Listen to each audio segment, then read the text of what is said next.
안개 속의 흰 수건 태안의 새벽은 언제나 습하고 차가웠다.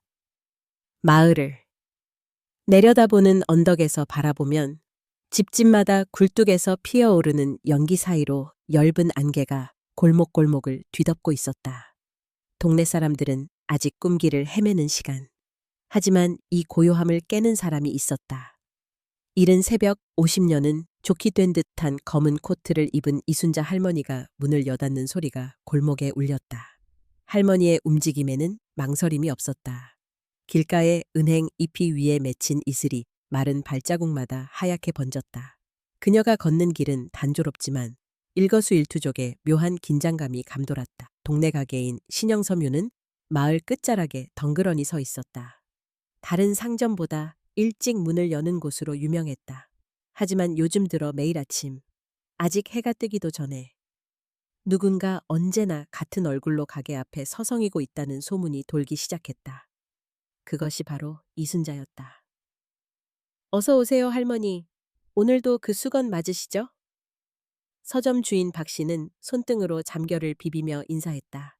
하지만 그의 목소리에도 예전과 달리 어딘가 경계심이 깃들어 있었다. 응, 그 흰 수건 말이야. 오늘도 40장 줘. 이순자는 무표정한 얼굴로 짧게 대답했다. 박 씨가 짐짓 자연스럽게 말하려 애며 손을 바삐 움직였다. 할머니, 요즘도 매일 오시니 정말 대단하세요. 혹시 뭘 하시는 건지 언젠가 말씀해 주실 수 없나요? 질문 속에 감춰진 호기심과 의심은 그녀에게 고스란히 전달됐다. 하지만 이순자는 미리 준비한 것처럼 단호했다. 필요해서 쓰는 거야. 신경 쓰지 마. 박 씨는 마지못해 고개를 끄덕이며 흰 수건 40장을 정성스럽게 포장했다. 두툼한 뭉치의 지폐가 나와 계산대 위에 조용히 놓였다. 그들의 대화는 짧고 건조했지만 이 광경을 지켜보는 이도 있었다. 바로 골목 근처를 지나는 동네 남자 정택수였다. 그는 가방을 내리고 숨죽이며 가게 안을 엿보았다. 또야, 또 똑같아. 정택수의 표정엔 혼란과 두려움이 교차했다. 그는 주머니에서 휴대폰을 꺼내 단톡방에 메시지를 입력했다. 조치원 마을 톡. 택수. 야, 큰일 났다. 이순자 또 40장이나 흰 수건 샀음. 민호. 미쳤네. 그걸로 뭘 하는 걸까? 숙자. 무섭다. 지하실에 뭐 숨겨놓은 거 아닐까? 택수. 진짜 집 앞엔 이상한 냄새도 나는 것 같다. 마지막엔 웃지도 않음. 이 나이에 뭘 저렇게 많이 사지? 누군가 조심스럽게 묻기도 전에 공포와 수군거림은 복제돼 심야 속으로 번져갔다. 수건 뭉치를 받아든 이순자는 조용히 가게를 나섰다. 길을 나서는 그녀의 뒷모습에선 숨길 수 없는 고단함이 흐르고 있었다. 하지만 그보다 더 선명한 것은 차디찬 새벽 공기를 쫓아가는 그녀의 또렷한 눈빛이었다. 집으로 돌아가는 골목길에는 아무도 없었다. 그러나 집집마다 어둡고 조용한 창 너머로 이순자의 실루엣이 길게 늘어졌다. 엄마, 저 할머니야. 또 무서운 표정으로 지나가. 창문 너머 어린아이의 놀람 섞인 목소리. 주방에서 밥을 짓던 주부가 불안하게 창밖을 쳐다보았다. 순자가 40장씩이나 사가는 거 진짜 이상하지 않냐? 우리 애 보고 밤에 밖에 나가지 말래야겠어. 혹시 정신이 나간 건 아니겠지? 예전엔 그렇게 조용했던 분인데 사람들은 한 차례 흉흉한 소문을 내고 자연스레 두려움과 불신 속에서 자신들의 평안을 찾았다. 그녀가 사라지자마자 박 씨는 휴대폰을 슬그머니 꺼내 들었다. 여보세요, 민호야. 오늘도 왔다, 그 할머니. 나중에 같이 얘기 좀 해보자. 이순자는 모든 수군거림을 모른 채 묵묵히 자신의 발걸음을 이어갔다. 그럼에도 집 문 앞에서 잠시 멈춰 자신의 손에 쥐어진 수건 위에 손을 얹었다. 검게 그을린 손등, 깊게 팬 주름, 수많은 세월을 품은 두 눈. 오늘도 40명. 그 소박한 속삭임처럼 그녀의 하루는 다시 묵직한 침묵 속으로 가라앉았다. 하지만 이 작은 움직임, 이 반복적인 여정은 곧 마을 전체를 뒤숭숭하고 긴장감으로 몰고 갈 거대한 파문의 시작이었다. 그 새벽에도 골목 어귀에서는 누군가가 미리 자리를 잡고 있었다. 바로 이웃집 마씨 할아버지였다. 그는 냉랭하게 중얼거렸다. 저 계집 꼭 큰일 치를 것 같아. 내가 사람 하나라도 해치면 그때 가서 후회하지 말라고 했지. 그 순간 선명한 동트는 기운이 골목을 조금씩 밝히기 시작했다.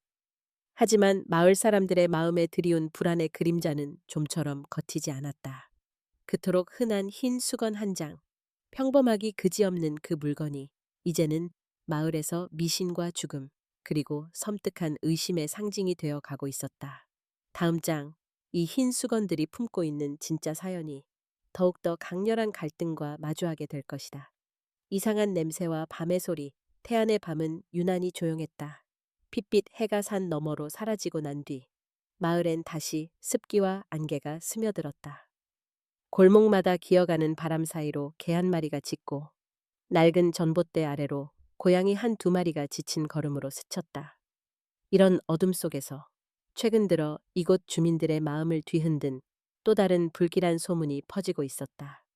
그날 밤도 마찬가지였다. 마을 변두리, 이순자 할머니 집 근처에서 희미하게 스며드는 냄새가 있었다.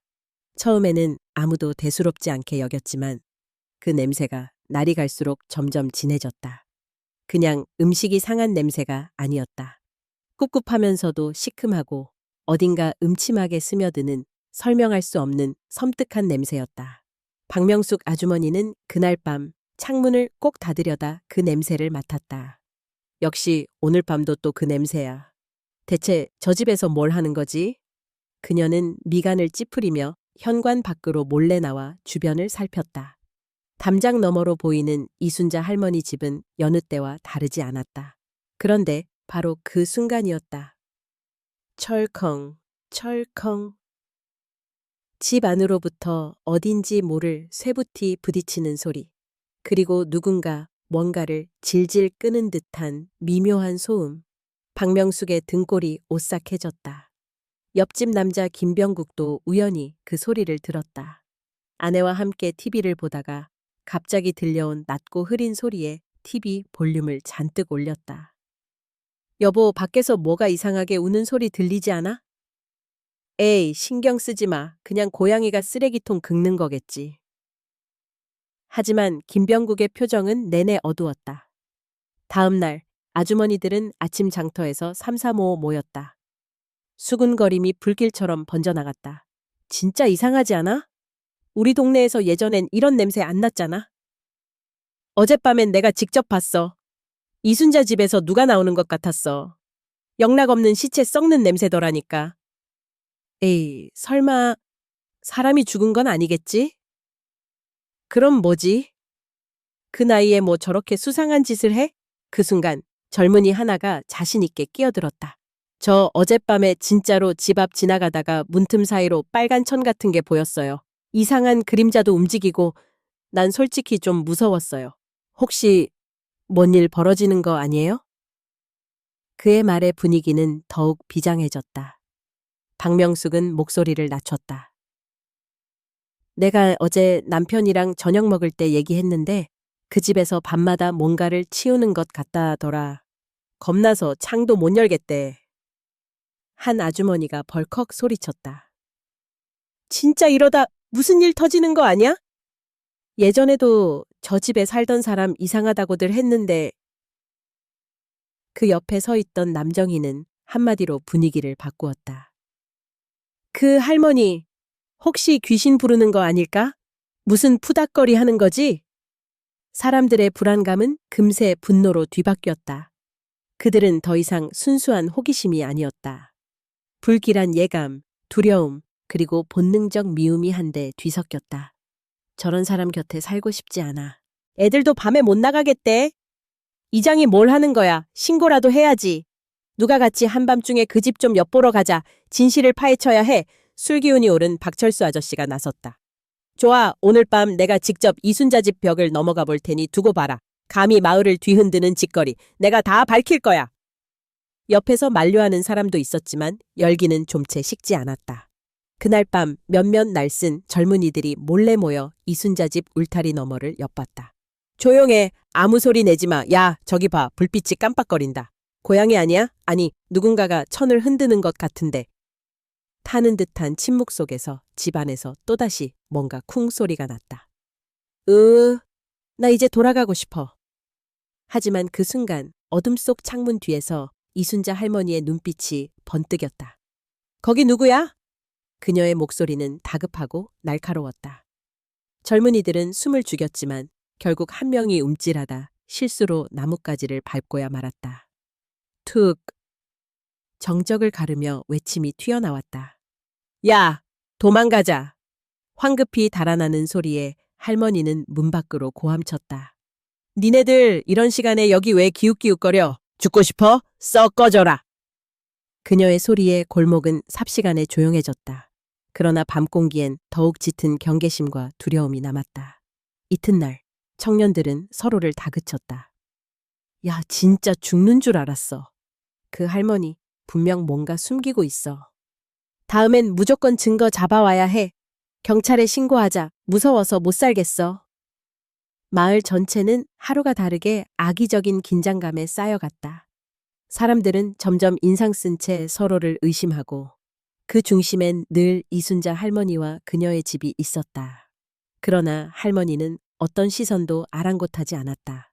다음 날도 여전히 무표정한 얼굴로 검은 코트를 걸치고 마치 아무 일 없다는 듯 수건 뭉치를 사러 가게로 향했다. 이순자가 사라지자 뒤에 남은 사람들의 수군거림은 더 크게 번져나갔다. 저 할머니, 대체 정체가 뭐야? 우리 마을이 위험한 거 아냐? 이장이 뭐라도 해야지. 이상한 냄새와 밤의 괴소음, 그리고 퍼지는 공포, 안개처럼 짙어진 미움과 오해는 어둠 속에 점점 더 무겁게 내려앉았다. 이제 더 큰 소동이 눈앞에 다가오고 있었다. 마을 회의, 폭발하는 싸움, 태안의 황혼, 마을 회관엔 전례 없이 많은 사람이 모여들었다. 대부분 뭔가에 쫓기듯 불안한 얼굴이었다. 희미한 형광등 불빛 아래 서늘한 바닥 위에 깔린 자리에는 홍길자 이장님과 윗동네 박명숙, 김병국, 장노인, 젊은 청년 박준호 등 남녀노소가 다 모였다. 몇몇은 팔짱을 끼고 누군가는 한숨을 내쉬며 좌불안석으로 앉아 있었다. 고요한 정적을 뚫고 이장이 입을 열었다. 말씀들 다 들었습니다. 요새 마을 분위기가 심상치 않아요. 다들 이순자 할머니 일로 무슨 걱정거리라도 있으신가요? 말이 끝나기 무섭게 와글와글 웅성거림이 퍼졌다. 박명숙 아주머니가 먼저 목소리를 높였다. 지금이라도 신고해야 돼요, 이장님. 밤마다 그 집에서는 시체 썩는 냄새가 진동하고 이상한 소리까지 들려와요. 우리 애들도 겁이 나서 집 밖도 못 나간다니까요. 그 옆에 앉아있던 김병국 씨도 격앙된 목소리로 말을 받았다. 며칠 전에는 문틈 사이로 뭔가 빨간 천을 흔드는 걸 봤단 말이에요. 솔직히 무섭습니다. 예전에는 저렇게까지 이상하지 않았어요. 그러자 손가락질하며 나선이가 있었다. 아니, 그럼 조만간 이 마을에 진짜 시체라도 나올지 모른다는 거네요? 예사롭지 않잖아요. 청년 박준호가 씩씩거리며 소리쳤다. 우리도 가만히 있다가 진짜 무슨 일 생기면 남들 욕먹는 거예요. 인터넷 보면 그런 살인사건 다 조용한 시골 마을에서 터진답디다. 노인 한 명, 장순자의 온근 고개를 설레설레 저으며 불만을 토해냈다. 그러지 말고 이순자한테 직접 물어보지 그러냐? 예전부터 혼자 조용히 잘 지내던 분인데 우리끼리 난리 피운다고 답이 나오나? 즉각 반박이 쏟아졌다. 할아버지는 모르시니까 그래요. 젊은 사람들은 밤길 지나다닐 때마다 무서워 죽겠어요. 우리 집 여자들 모두 창문을 걸어 잠그고 잔다니까요? 평생 그렇게 살아온 사람이라도 요즘 하는 짓을 보면 정상은 아니란 말씀입니다. 회의장은 삽시간에 소란스러워졌다. 서로를 질책하고 목소리 높여 대드는 사이 오랜 갈등까지 불거졌다. 예전부터 저 할머니, 서울 사는 자식한테 홀대받고 많이 삐뚤어진 거 맞잖아. 제가 직접 확인해보자고 그랬죠. 지난밤에 몰래 그 집 벽을 넘어가 보고 왔습니다. 모두의 이목이 쏠렸다. 결국 문 밖엔 아무것도 없는 것처럼 보였지만 집안에선 분명 뭔가를 끄는 소리랑 붉은 조명이 계속 깜빡거렸어요. 정말 소름 끼쳤습니다. 이장님의 목소리가 겨우 소란을 잠재웠다. 다들 흥분하지 마세요. 근거 없는 소문으로 서로 겁만 주면 일이 커집니다. 정확한 증거가 있어야지요. 그 말이 끝나자 또 다른 아주머니가 손을 들었다. 하지만 이장님, 그냥 두고 보기에 불안해요. 만약 사고가 나면 어쩌실 거예요? 다들 아직도 잊었어요? 옛날 우리 동네에 변태 도둑 들었던 거. 박준호가 소리쳤다. 이참에 경찰에 신고합시다. 적어도 점검 한 번은 해야 하는 거 아닙니까? 우리 가족, 이웃의 안전을 위해서라도. 장노인이 다시 말을 받았다. 내 나이에 괜한 죄 없는 사람 의심하긴 싫지만 이렇게까지 말 많아진 것도 우연은 아니지. 이참에 진짜 속 시원히 다 밝혀보는 게 낫겠지. 회의는 곧장 양분되었다. 한쪽은 경찰 부르자. 한쪽은 지나친 억측이다. 우리가 잘못하면 억울한 노인네 병만 더 키울 수 있다. 분노에 찬 박명숙이 쏘아붙였다. 할머니 감싸느라 진실 못 본 척하는 거 아니에요? 집마다 냄새가 진동하는데 어찌 그리 세상 물정을 모르십니까? 한 사람이 40장씩 하얀 수건을 매일 사간다니 정상입니까? 김병국도 맞장구 쳤다.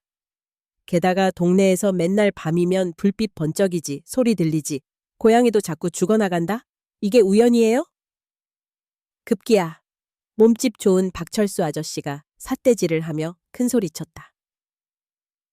그냥 가만두지 말고 내일 새벽에 딱 잡아다가 경찰에 넘겨버려요. 괜히 마을 분위기만 흐려놓고 제발 무슨 일 나야 정신 차릴 거냐고. 극도의 긴장과 불신, 그리고 두려움이 한자리에 폭발하였다. 몇몇 노인과 중년층은 가족을 지키기 위해서라도 한 번은 문제 삼아야 한다고 강하게 주장해했다. 다른 이들은 그래도 인간적으로 최소한 예의를 지켜야 한다며 반대했다. 이장님도 더는 중립을 지킬 수 없는 듯 심각한 표정으로 결정했다. 좋아요. 모두가 이렇게까지 불안해하고 반발하는데 이대로 넘길 수는 없습니다. 내일 경찰서에 공식 협조를 요청하겠습니다. 그리고 마을에서 자원하는 인원 몇 명이 같이 입회해 순자를 직접 만나고 그녀의 집도 둘러보는 걸로 하겠습니다. 순간 장내엔 손뼉도, 비난도, 몇몇의 비웃는 말까지 뒤섞이며 혼돈의 바다가 됐다. 밖에서는 온 마을의 아이들과 젊은이들이 긴장 가득한 분위기를 느끼며 불 켜진 회관을 기웃거리고 있었다. 누군가는 속으로 중얼거렸다. 잘못 건드리면 진짜 무서운 일이 터질 수도 있겠군. 한편 박명숙 아주머니는 휴대폰을 꺼내 단톡방에 마지막 메시지를 남겼다. 이장이 경찰까지 부른대요. 이번엔 진짜 뭔가 나온다. 집집마다 늦은 밤 불이 꺼지지 않은 채 짙어진 불신과 의심이 골목골목을 맴돌았다. 모두 알지 못했다. 이 하룻밤 뒤 마을을 뒤바꿀 결정적 순간이 곧 다가오고 있다는 것을. 경찰의 개입, 분노의 혈조 이장이 경찰 출동을 공지한 다음 날, 태안 마을은 아침부터 극도의 긴장에 휩싸였다. 마을 초입부터 끝까지 평소에는 한산하던 골목마다 사람들이 삼삼오오 몰려 웅성거렸다. 누구는 옆집과 누구는 장터에서 오늘 드디어 끝이 난다. 경찰은 반드시 진실을 밝혀낼 것이라며 불길한 기대와 두려움이 교차하는 눈빛을 흘렸다. 오전 10시 경찰차가 사이렌을 울리며 마을 입구에 들어섰다. 순찰차 2대가 무장 경찰관 4명이 내렸다. 한 명은 젊고 한 명은 노련해 보였으며 2명은 위협적인 표정으로 주변을 유심히 살폈다. 이내 사람들은 순식간에 이순자 할머니의 집 앞에 몰려들었다. 드디어 왔네. 이 늙은이 때문에 밤새 잠도 못 잤다니까. 오늘 다 밝혀질 거야. 그동안 억울하게 무시당한 느낌 이젠 끝이다. 도발적인 비명과 분노의 손가락질, 도처에서 범인, 살인자라는 저속한 소리가 터져 나왔다. 경찰관 최 형사는 마을 사람들을 진정시키려 했지만 떠밀고 끼어들며 한치도 물러서지 않았다. 박명숙 아주머니는 경찰 바로 앞에서 소리쳤다. 이 집 냄새 맡아보세요. 그냥 음식 썩은 게 아니에요. 시체 썩는 냄새가 이 골목 전체를 지배하고 있어요. 김병국은 팔을 걷어붙이고 씩씩대며 말했다. 우린 이미 밤마다 무서워서 맘대로 못 나가요. 아니, 이게 법이 있는 나라입니까? 대체 언제까지 방치할 겁니까? 경찰관이 소리치며 확성기를 들었다. 여러분 침착하세요. 절차에 따라 확인하고 민원도 꼼꼼히 점검하겠습니다. 하지만 지금처럼 폭력적인 행동이나 허위사실 유포는 처벌 대상입니다. 그러나 인파는 오히려 더 거칠어졌다. 박철수 아저씨는 경찰 앞으로 걸어가 고함을 질렀다. 아니, 그러면 이렇게 계속 참으란 거예요? 우리 마을이 언제부터 사람 한 명도 못 믿게 됐냐고. 그때 이순자 할머니가 집 문을 열고 나타났다. 까맣게 타들어간 손, 쩔쩔 망설이는 눈빛, 그러나 입술은 딱 다물어 굳은 표정을 지었다. 박명숙이 달려들 듯 소리쳤다. 당신 도대체 뭘 몰래 꾸미고 있는 거야? 이 마을을 어떻게 만들려고 이런 짓까지 해? 이순자는 한참 침묵하다가 냉랭하게 대꾸했다. 너희나 남 챙기기에 바쁘지. 내가 뭘 하는지 알려고 한 적 있냐? 남들이랑 똑같이 뒷담 화나 잘하라고. 그가 한 말에 사람들은 더더욱 흥분했고 박준호 청년은 거의 울먹이며 덧붙였다.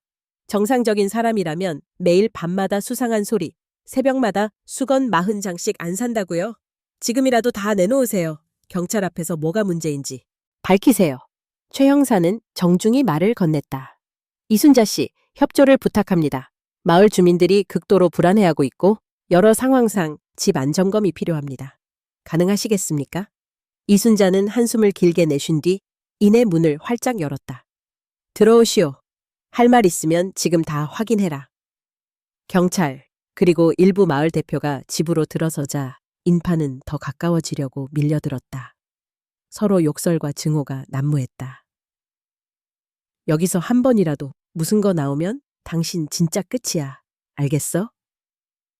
마을 망신 다 시켜놓고 이제 와서 아무 일도 아니라는 거야? 이순자는 이불자락을 감싸주며 버럭 소리쳤다. 닥쳐라. 죽든지 살든지 내 사정 남 걱정 끼치기 싫으니 함부로 입 놀리지 마라. 박명숙은 씩씩대며 뻔뻔하기 짝이 없네 라고 쏟아냈다. 그때 경찰관 한 명은 집 주변을 돌아보다 골목 안작은 창고 문을 발견했다. 여기 이 작은 창고 안도 같이 열어볼 수 있습니까? 이순자의 얼굴이 순간 흑빛으로 굳더니 미세한 떨림이 손끝까지 번졌다. 거긴 안 돼. 그건. 그러나 경찰은 절차상 모든 공간을 확인해야 한다고 단호히 말했다. 인파는 누군가 쇠지렛대를 들고 달려가며 외쳤다. 이참에 열어! 당장 다 열어! 경찰이 정중히 그러나 서늘하게 말했다. 이순자 씨, 마지막입니다. 거부하면 공무집행 방해가 됩니다. 순간 골목 저쪽에서 뭔가 부서지는 소리가 났다. 아이들이 웅크리고 뒤에서 지켜보며 수근거렸다. 할머니 정말 나쁜 사람 맞지? 텔레비전에서 보면 다들 이렇게 잡혀가는 거잖아. 비참한 긴장감이 온 마을을 집어삼켰다. 집 주변엔 코끝을 찌르는 이상한 냄새가 다시 맴돌았다. 마을 사람들은 누군가 울부짖는 듯한 환청에 사로잡혀 공포와 분노가 얽힌 얼굴로 서로를 쏘아보았다. 결국 의심과 두려움, 극단적 분노가 하나의 소용돌이처럼 이순자 할머니의 집을 휘감았다. 오늘 반드시 뭔가 밝혀져야 한다. 누군가는 이를 악물었고 누군가는 두 손을 모아 기도했다. 분노와 쓴 땀이 뒤섞인 그 아침. 이 마을은 더 이상 예전의 평화로운 곳이 아니었다. 이제 진짜 진실의 문이 열릴 차례였다. 어둠 속의 비밀, 붉게 물든 흰 수건 경찰이 이순자 할머니의 집 대문을 열었을 때 실내는 칠흑같이 어두웠다. 햇볕 한 줄기도 들지 않는 긴 복도 끝자락에서 퀴퀴한 냄새가 한 겹, 또 한 겹 차가운 공기와 뒤섞여 들끓었다. 경찰관들과 이장의 뒤를 이어 불안에 휩싸인 몇몇 마을 대표들이 망설여 들어섰다.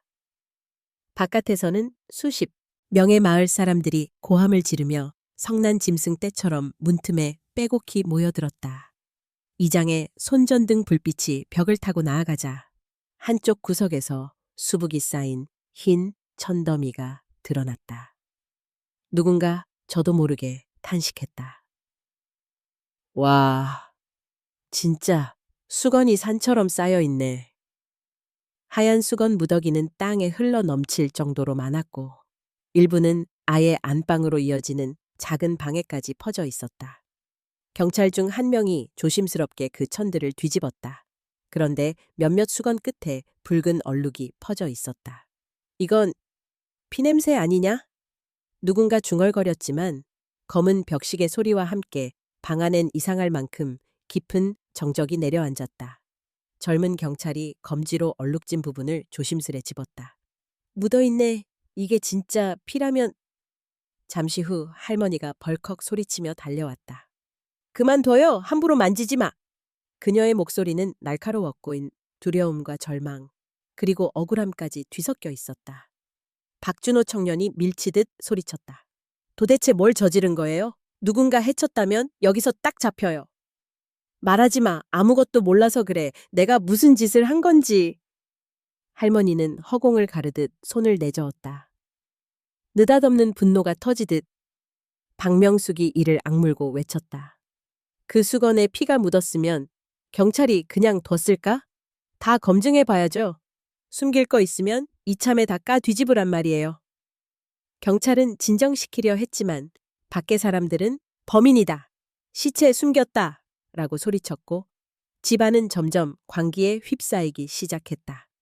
경찰이 이어서 방 구석을 살폈다. 그때 장롱 쪽에서 묵직한 소리가 났다. 이장은 손전등을 비추며 물었다. 여기에 뭐가 있습니까? 할머니는 온몸을 부들부들 떨며 대답했다. 건들지 마. 그건 정말 안 돼요. 혼란을 뚫고 경찰관 한 명이 단호하게 말했다. 공무집행입니다.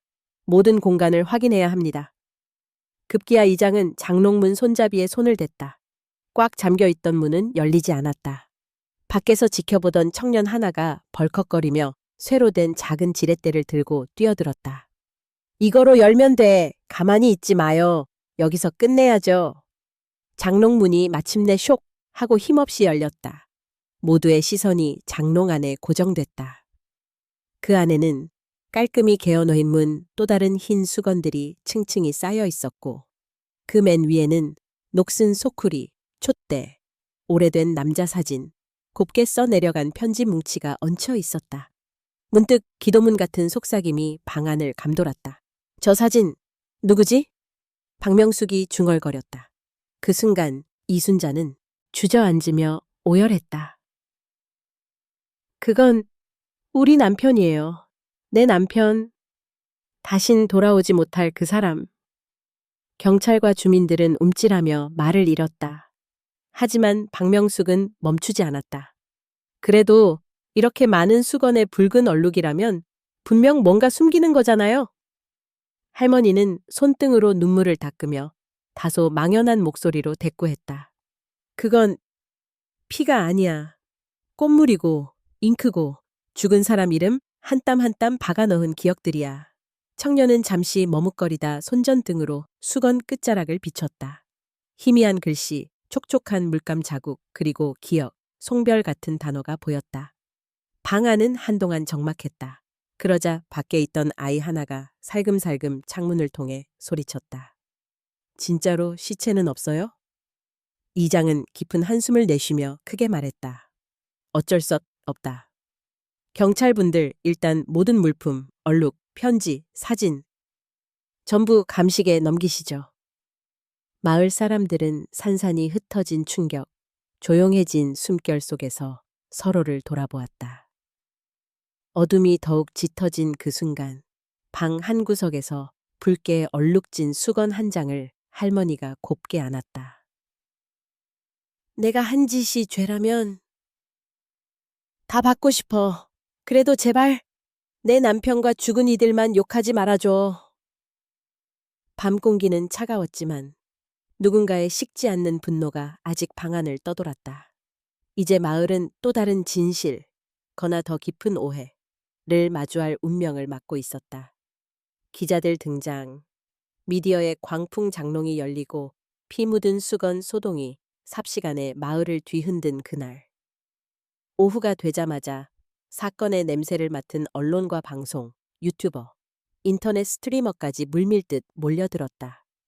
경찰차를 에워싼 촬영 장비와 삼각대, 달려드는 마이크, 빼곡한 휴대폰 영상 촬영 사이로 동네 골목은 아수라장이 되어갔다. 여기 맞죠? 시체 박혀 있다던 집이. 진짜로 할머니가 풍수무당이라면서요? 피 묻은 수건 직접 봤습니까? 한 기자가 소리 높이며 경찰에 질문했다. 곧 공식 발표하겠습니다. 확인되지 않은 추측이나 왜곡 보도는 삼가 주십시오. 담당 형사가 짜증스레 답했지만 카메라는 이미 이순자 할머니의 얼굴을 집요하게 쫓아다녔다. 저기요 할머니, 누구 죽였습니까? 왜 수건에 피를 묻히셨죠? 존재를 감추듯 고개를 푹 숙인 이순자 앞에 유튜버들이 경쟁하듯 휴대폰을 밀어붙였다. 마을 아이들까지 소란에 기름을 부었다. 엄마, 진짜 할머니가 애들 잡아먹는다던 그 사람 맞아? 우리 할머니랑도 안 놀기로 했어. 무서우니까. 아주머니들 입에서도 혐오와 두려움이 뒤섞인 목소리가 새어나왔다. 아이를 대체 어떻게 키워야 하냐. 이런 동네에서 경찰도 기자도 있는데 오히려 더 불안해. 누군가는 실시간 라이브 방송을 시작했고 채팅창엔 무자비한 댓글들이 주르륵 달렸다. 살인 할망구 미친 거 아님? 문 닫고 쓸어버려야 함. 마을 몽땅 이상하네. 기억이랍시고 수건에 이름 새긴 게 정상인가? 카메라들이 얼굴을 완전히 포위하자 이순자는 참다 못해 얼굴을 가리고 소리쳤다. 그만 좀 하세요. 다들 왜 남의 아픔을 장난처럼 흥미거리로 여기고 내 사정이 뭔지 하나라도 제대로 알려 한 적 있나요? 방송 카메라가 이 모습을 놓칠 리 없었다. 누군가 그 장면을 매섭게 편집하여 순식간에 소셜미디어와 뉴스로 퍼뜨렸다. 속보, 광기의 노파, 살벌한 저주. 그만 좀 하라. 경찰 앞에서 분노 폭발, 단독 영상, 흰 수건, 피, 죽음의 집. 노인의 실체는 인터넷에서 삽시간에 태안 마을 수건 사건이라는 검색어가 치솟았다. 자극적인 영상 몇 초만으로 이순자 할머니는 한순간에 살인 용의자, 마을 저주녀가 됐다. 경찰 내부조사팀도 혼란에 휩싸였다.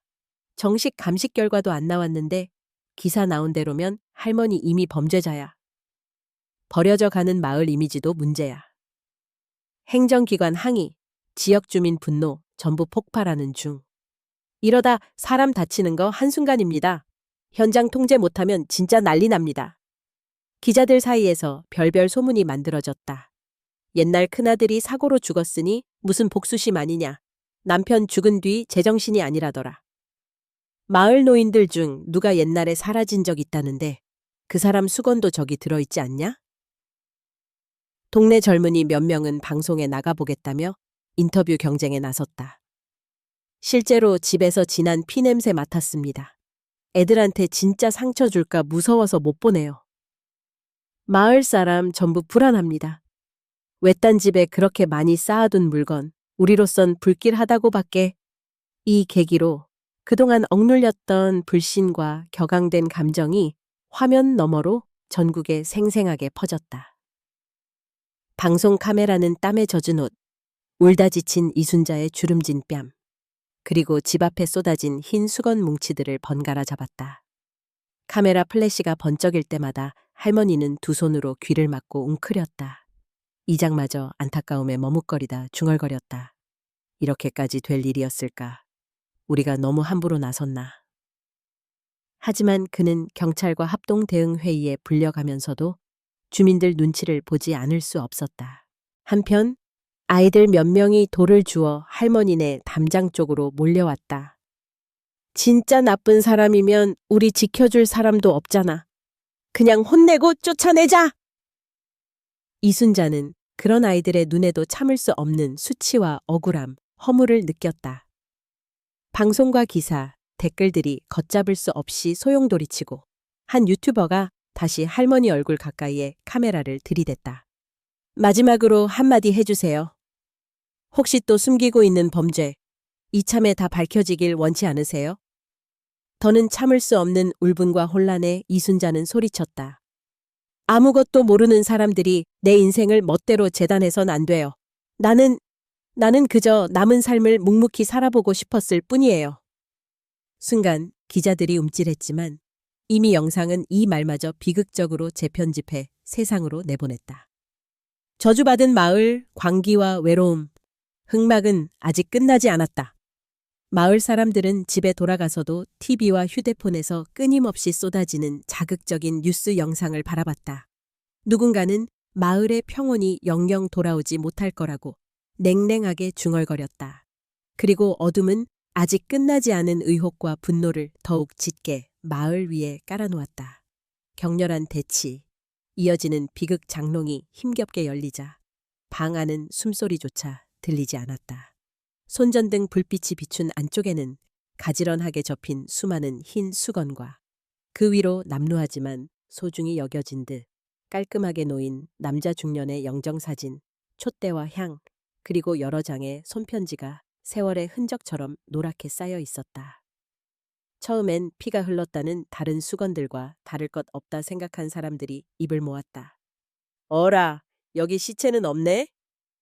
박준호가 어리둥절한 듯 중얼거렸고 이장은 묵직한 한숨을 내쉬며 수건의 맨 윗부분을 집어 올렸다. 거기에는 또렷한 글씨로 이름과 날짜, 그리고 짤막한 메시지들이 각자의 사연처럼 수놓아져 있었다.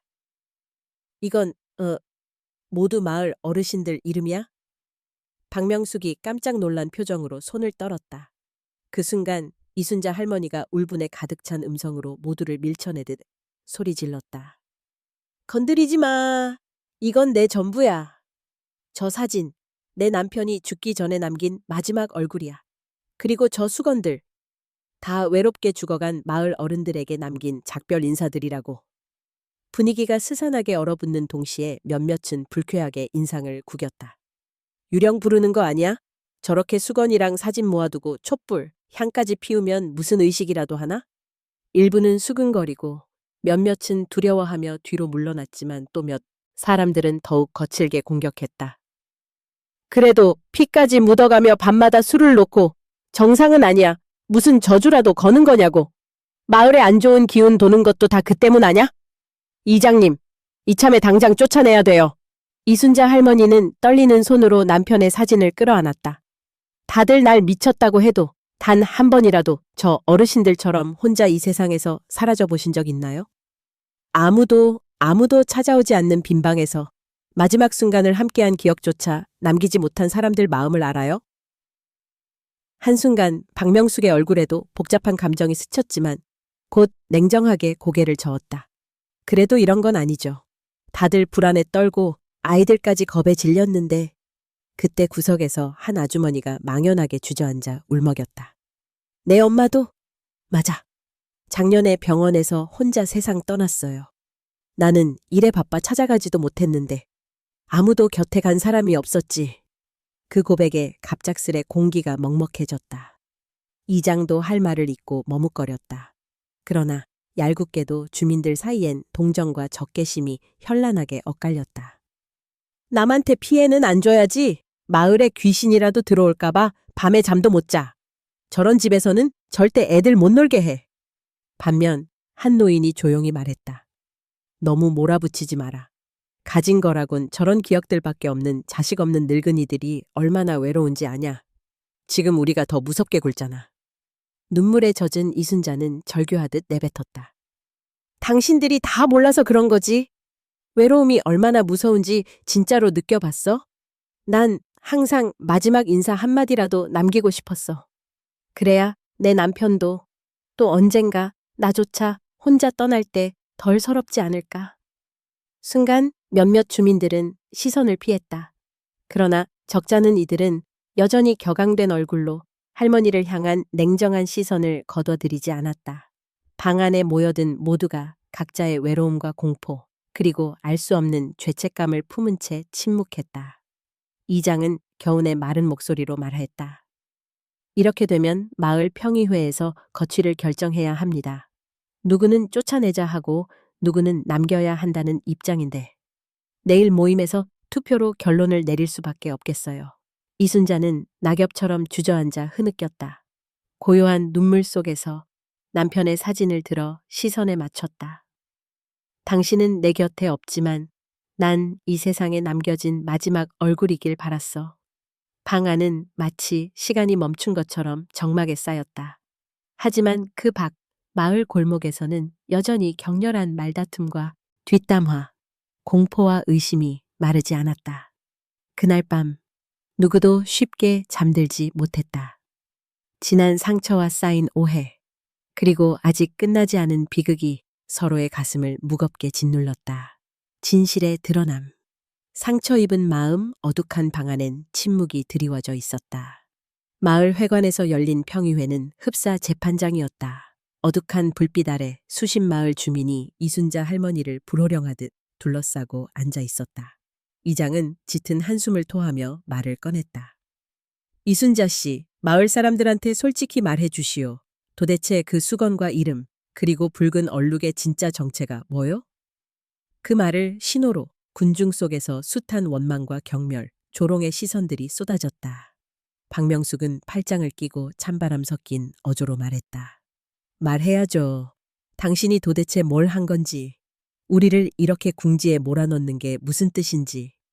박준호도 거들며 목소리를 높였다. 누구든 숨길 게 없다면 당당할 수 있죠. 대답하세요. 그 수건들 전부 혹시 죽은 사람 거예요? 할머니는 한참 고개를 숙이고 있다가 이윽고 고통스러운 목소리로 입을 열었다. 여러분, 내가 이 마을에 오기 전엔 나도 남처럼 평범하게 사람들 틈에 끼어 살아가는 게 꿈이었어. 하지만 내 삶을 바꿔버린 건 이 동네가 아니라 내 남편의 죽음이었지. 너희가 모르는 사이에 주변에 많은 어른들은 혼자 쓸쓸히 이 세상을 떠났어. 고인이 되고도 아무도 찾아주지 않는 방에서 말이야. 순간 박명숙은 입술을 비틀며 속삭였다. 죽은 사람을 기억하는 게 뭐가 그리 대수냐고요. 남들 피곤하게 하지 말고 그냥 조용히 살았으면 됐지. 그러나 몇몇 주민들은 미묘하게 함구하며 시선을 떨구었다. 이순자는 떨리는 손으로 한 땀 한 땀 수가 놓인 수건들을 내보였다. 이건 나 혼자만의 은혜도 아니고 저주도 아니에요. 모두 남편이 마지막으로 나에게 남긴 부탁이었어요. 사람들은 어리둥절한 얼굴로 서로를 바라보았다. 이장은 조심스럽게 물었다. 부탁? 그게 무슨 소리요? 할머니의 눈꽌이내 눈물이 맺혔다. 평생 남에게 폐 한 번 안 끼치고 살던 내 남편이 마지막 순간 이런 말을 했죠. 이제 나도 고작 한 줌 흙이 되니 이 세상에 나를 기억해주는 사람이 없으면 정말 사라지는 거 아니냐고. 그러고 나서 동네에 혼자 사는 할머니 할아버지, 병원 침대 위에서 자식 기다리다 숨진 분들, 그분들 하나하나 이름을 수건에 새겨. 나중에라도 누군가 기억해주면 조금이라도 덜 서럽지 않겠냐고. 그녀는 억눌린 울음을 터뜨렸다. 붉은 얼룩에 관한 질문에는 잠시 침묵 후 이렇게 답했다. 절대 피가 아닙니다. 꼬리풀 삶은 물, 오래된 붉은 잉크. 내가 직접 이름을 새긴 거예요. 다들 세상에 남아있는 마지막 흔적이라도 지울까봐 두려웠어요. 마을 사람들 중 누군가는 슬그머니 눈을 닦았다. 하지만 박준호는 여전히 납득하지 못한 듯 외쳤다. 그래도 왜 그렇게 몰래 했어요? 왜 밤마다 남몰래 사람들 무섭게 하면서? 이순자는 힘겹게 한숨을 내쉬었다. 내가 대낮에 이런 일을 할 용기는 없었어. 모두가 수군대고 수치 주는 시선, 이상한 사람 취급받은 게 몇 년째였는지 알아? 그래도 차마 멈출 수가 없었어. 내 남편의 부탁이고 그냥 나조차 언젠가 혼자서 떠날까봐. 내 이름도 누군가 기억해주길 바라는 마음이었어. 그제야 구석에서 앉았던 한 할아버지가 허리를 펴며 떨리는 목소리로 말했다. 나도 한때 병을 앓다 죽음을 생각해봤어. 그때 누군가 한 번만 내 이름 불러줬더라면, 그저 인사 한마디만 건네줬더라면 그리 미치도록 외롭진 않았겠지. 분위기는 점점 가라앉았다. 마을 곳곳에서 누군가 흐느꼈다. 하지만 박명숙을 비롯한 일부 주민들은 끝내 냉혹하게 입을 열었다. 혼자 감당할 일이면 남한테도 폐 안 끼치고 조용히 해야죠. 우리는 지금도 불안합니다. 이장의 목소리마저 한없이 무거워졌다. 이런 사연이고 진짜 죄가 없다면 마을을 떠나라고까지는 못하겠지만 다시는 오해 살 일 없게 해줬으면 합니다. 잠깐의 정적, 이순자는 가늘게 떨면서 마지막 말을 남겼다. 이제 다 드러났으니 내 삶도 남은 수건도 누가 가져가든지 마음대로 하세요. 하지만 부디 이 마을에서 또 다른 외로운 영혼이 생기지 않는다면 그걸로 됐어요. 마을은 깊은 밤, 미끄럼이 남은 상처와 아직도 치유되지 못한 서로의 오해와 한숨 속에 잠겼다. 하지만 누군가는 그날 밤 처음으로 외로움 너머의 아픔과 진실의 깃든 온기를 조심스레 생각했다. 양심의 목소리, 속죄의 전환점, 새벽 공기가 부드럽게 마을을 감쌌다. 하지만 이순자 할머니의 집을 둘러싼 밤은 아직 가시지 않은 갈등의 기운으로 무거웠다. 마을 회관에는 엇갈리는 표정과 가라앉은 침묵이 흐르고 있었다. 어제의 소동, 혹독한 질문과 고백 이후 모두의 가슴엔 무겁고 복잡한 감정만이 남아 있었다. 모두가 자리에 모이자 이장이 먼저 입을 뗐다. 오늘 이 자리, 할머니께 마지막 이야기를 듣고 우리 모두의 의견을 분명히 해보자는 자리입니다. 한동안 아무도 나서지 않았다. 그때 평소 가장 비판적이었던 박명숙이 조심스럽게 말을 꺼냈다. 내가 그동안 할머니 미워하고 오해한 것 인정해요. 하지만 어떻게 이런 일이 우리 안에서 벌어질 때까지 아무도 서로에게 관심을 주지 않았을까요? 그 말에 옆자리 아주머니가 중얼거렸다. 사실 우리 모두 불안했었지. 누군가 다가오면 오히려 더 의심했고 내 문제 아니면 외면해버렸고. 박준호는 마음의 앙금이 전부 녹지 않은 얼굴로 고개를 끄덕였다. 솔직히 말하면 나도 귀찮다고만 생각했어. 할머니만 좀 더 조용했으면 이 정도까지 시끄럽지 않았을 거라고. 그런데 그랬다가 누군가 정말 혼자 죽어도 아무런 감흥이 없었을지도 몰라. 이순자 할머니는 가만히 고개를 떨구었다. 손에 꼭 쥔 한 장의 수건을 어루만지며 쓸쓸한 미소를 지었다. 나는 누구의 용서도 기대하지 않았어요. 미움도 이해도 모두 산 사람 몫인 것 같더군요. 그저 혹여 또 누군가 혼자 삶을 마치려 할 때 누가 잠깐이라도 곁을 내어줬으면 내가 바라던 건 그뿐이에요. 순간 한 노인이 떨리는 목소리로 말했다. 나 젊을 때 동네 술자리에서 늘 그랬지. 희망도 없고 친구도 줄었고 가끔은 네가 만든 수건을 딱 쥔 채로 조금 덜 쓸쓸했었다. 아무것도 아닌 것처럼 보일지 몰라도 네 정성이 느껴졌어. 분위기는 점점 누그러졌지만 여전히 누군가는 날선 시선으로 속삭였다. 그래도 우리 동네 이미지는 산산조각 났고 여기서 그냥 넘기면 안 된다는 것 아닙니까? 그때 이장은 조용히 안경을 고쳤으며 말하였다. 사람 마음이 그렇지 않소. 누군가 용기 내어 사과한다 해도 또 누군가는 끝까지 등을 돌릴 수도 있지.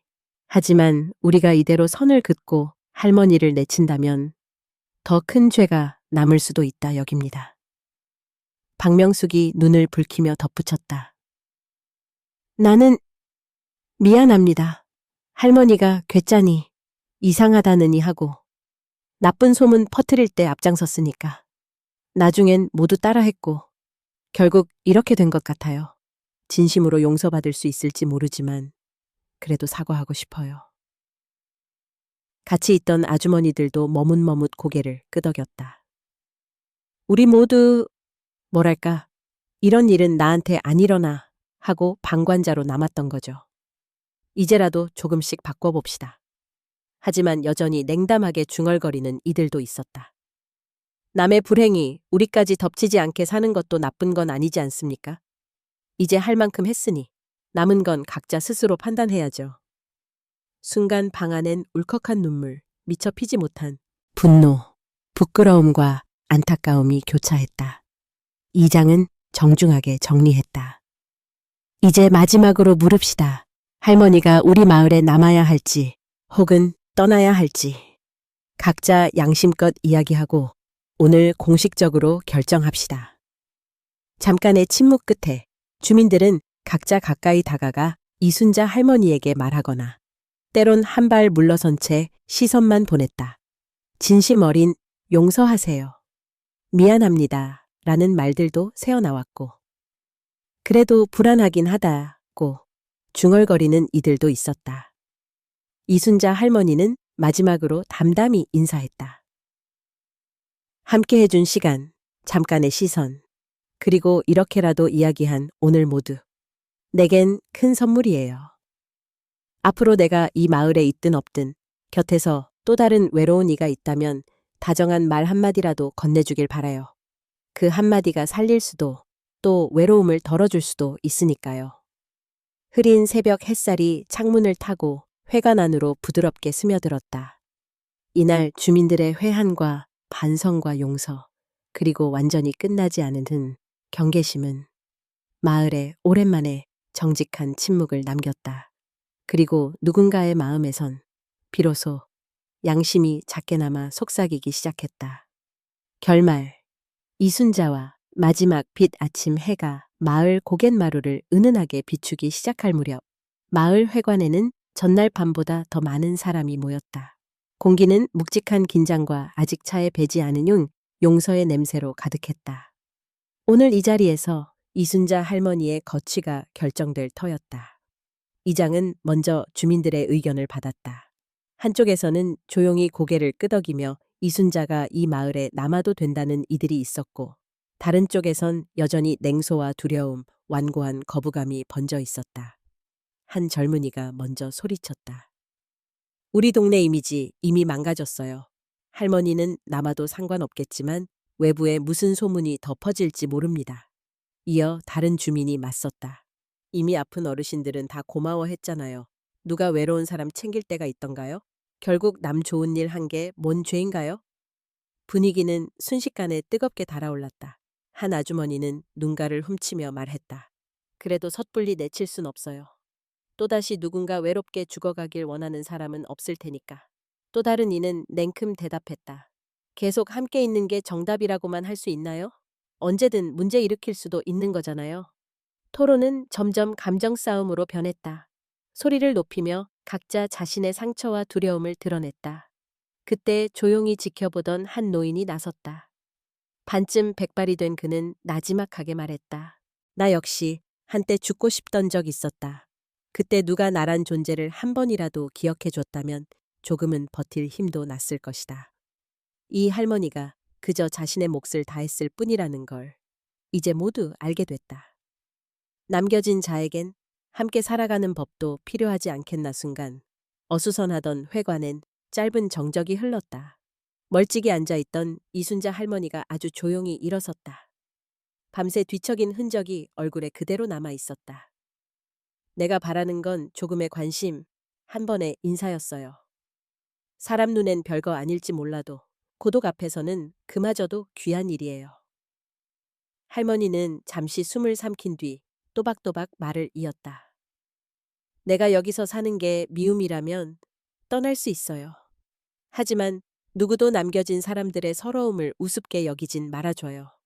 여러분도 언젠가 혼자가 된다면 오늘 있었던 일을 기억해 주길 바라요. 누군가를 받아들이는 일, 단 하루쯤 따뜻해지는 일, 그게 생각보다 힘있다는 걸요. 그 말에 회관 이곳저곳에서 조용히 흐느끼는 소리가 퍼졌다. 누구도 쉽사리 단호한 정답을 내리지 못했다. 긴 토론 끝에 이장은 결정을 내렸다. 이 마을 사람 모두의 의견을 모아 이순자 할머니는 마을에 남아도 좋습니다. 단, 앞으로 혼자만의 방식이 아니라 우리 모두와 함께하는 모습으로 살아가길 부탁드립니다. 마을도 변해야지요. 이제 남의 불행을 방관하던 소문으로 옆 사람을 괴롭히던 일은 그만둬야 합니다. 박명숙과 박준호 등 그간 가장 따가운 말을 던졌던 이들 역시 천천히 고개를 숙였다. 그날 오후 마을 사람들은 할머니 집에 모여 쌓인 수건들을 조심스럽게 정리했다. 누군가는 오래된 사진을 닦았고 누군가는 곱게 접힌 수건 위에 작은 꽃을 올려두었다.